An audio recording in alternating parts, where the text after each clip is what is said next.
Hey, what's up, YouTube?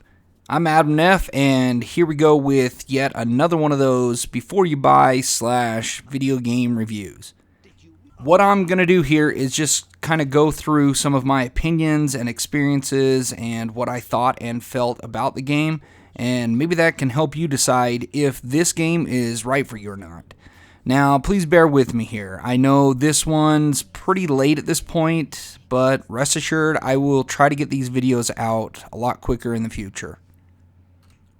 So, just in kicking this off, anybody that knows me knows that my bread and butter when it comes to video games is a really well-made single-player game. Now, don't get me wrong, I love a good deathmatch game as much as the next person, but I'm just drawn to the single-player games. So, when this game came along, I was all over it. So, without further ado, let's just get right on into this. The game we're talking about today is, of course, Control. Control, in my opinion, is easily becoming one of the best games I've played this year so far. And that's kind of saying a lot because there's been a lot of really good games to come out this year. Control is the latest game from Remedy Entertainment, the folks who brought us the first two Max Payne games, as well as Alan Wake, and the more recent Quantum Break, a game where you play as a character who can manipulate time in different ways to attack enemies and complete certain puzzles. Now, the reason I mention that is because I personally think, and I could be completely wrong about this, but I think that Quantum Break was a kind of tech demo / proof of concept for what they were going to be doing with the game mechanics in Control. How the main character moves around and uses her abilities is similar to what you get in Quantum Break, with some fairly major updates to some things which make the gameplay much smoother. When I first saw a preview for Control, I was blown away. Everything about it looked amazing. The graphics are gorgeous, the visuals are really flushed out and very cinematic. Plus, when you add in the fact that you can pick stuff up with your mind, even to the point where you're tearing chunks out of the wall and throwing it across a room, smashing an enemy in the face, let's just say I was instantly hooked. I was so stoked for this game to come out. But as almost all of you know and have experienced, a lot of the time, what you see is not necessarily what you get. And that was one of the things that I was worried about after seeing some of the early previews of this game. I thought to myself, they are obviously showing us the best that the game has to offer right now, but the rest has to be just sort of meh. Or it would look beautiful, but at the same time, it would be more of those along for the ride games where the extent of your control over the character is just sort of a point and click with some scattered in QTE events. Man, could I have not been more wrong. So the game starts with the main protagonist, Jesse Faden, who just sort of strolls into a large mysterious building in the middle of New York City in an attempt to track down her missing brother, or at least find out what's happened to him.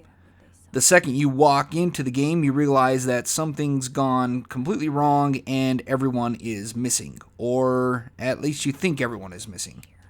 The first person you run into is this really weird, semi-creepy janitor guy, who almost instantly, within minutes of knowing you, gives you a job. I know, weird, huh? Now, this janitor has a much bigger role to play in the story, but I don't want to spoil anything for you guys, so I'll just say that the first run-in with this janitor kind of sets up the overall ambiance of the game. And I'm here to tell you guys that I absolutely love the style they went with here. The game sort of has an X-Files meets The Matrix sort of feel to it. Throw in some Star Wars with all the powers that you get, and then top it all off with some Resident Evil-esque horror elements, and you have a pretty good grasp of what this game will entail. From start to finish, I couldn't put this game down. The action, the story, everything about it was extremely engaging. And it never gets old tearing some computer off the wall or something and using it to knock some guy out of the air. Or pulling the ground up from around you and using it as a shield as you move in closer to a group of enemies then using that shield as a makeshift shotgun blast, taking everyone out around you.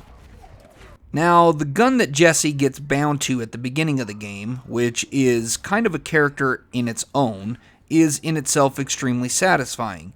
Everything from the crisp sound effects they use when you pull the trigger to the feedback you get from the controller when the gun goes off is all extremely well done. They've also made it to where enemies don't just soak up bullets like a big giant sponge or anything. Not that it would really matter anyway, given all the abilities Jessie slowly acquires throughout the game, which makes her extremely powerful. Leveling Jessie is something that could have been a little more involving. The skill tree, if you can even call it that, is pretty basic and very linear. As you progress through the game, you'll also pick up items that go towards buffing Jessie and the gun. However, I found this fairly tedious and pretty much ignored it, choosing instead to focus more on leveling up the gun and Jessie's abilities. The 4 different forms that you're able to unlock with the gun is something that, at least for this game, was, in my opinion, as close to perfect as you could get. You only ever have one gun throughout the whole game, but it will transform into a few different forms, essentially giving you an entire arsenal in one gun, answering that pesky inventory question some annoying people ask, which is, how does someone carry around 10 different guns at the same time? Now, with all the good also comes some of the bad. One of the most frustrating things in this game that you'll experience is the sheer mountains of documents and memos you're going to have to read through. As a fan of the single-player story-based games, I am well aware that one of the main delivery mechanisms is going to be reading. But the amount of reading involved here was bordering on ocular torture. However, the story is good enough that you're going to want to read everything. Also, a lot of the stuff you read actually ties into other Remedy games, which can make for some pretty cool little Easter eggs. The other thing that got me pretty frustrated is the load times. Now, I played this game on the Xbox One X, so I'm not sure how it plays on the others, but on the Xbox, the load times were aggravating. I get it. Loading into a large, fairly open level can take some time, and I'm okay with that because I want to have the best, most immersive experience possible. But when you run into a section of the game that's pretty tough and you keep dying, which will happen to you in this game at times, can be enough to make even the most zen-like players out there start cursing at the screen. Now, I've heard some people say that the game seemed to sort of fizzle off as you get toward the end, but I personally disagree with this. For me, this game had me hooked from the second I turned it on to the end of the final boss fight.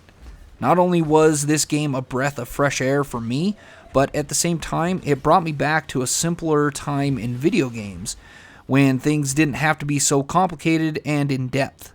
Now, don't get me wrong, I enjoy those games too, but there's just something about a no BS, straightforward video game that really draws you in and just lets you play, and this game did just that. So, in wrapping up this review, I can honestly say that this game did not, in even the slightest way, disappoint me. For all of you out there who are thinking about getting a really solid game for Christmas, or even getting someone else a solid game for Christmas, just know that there are others out there besides just Jedi Fallen Order or Death Stranding. And I can honestly totally recommend this game for even the most diehard gamers out there. You're not going to regret it. Anyway, I think that's going to do it for me on this one tonight, guys. But if you like this review and you want to see more like it, please consider subscribing. I'll be putting more videos out soon. Also, if you're looking into maybe getting this game, or if you've already got it, please let me know in the comments what you think about it. I'd love to hear what you guys have to say. Other than that, I'll see you guys on the next one. Peace.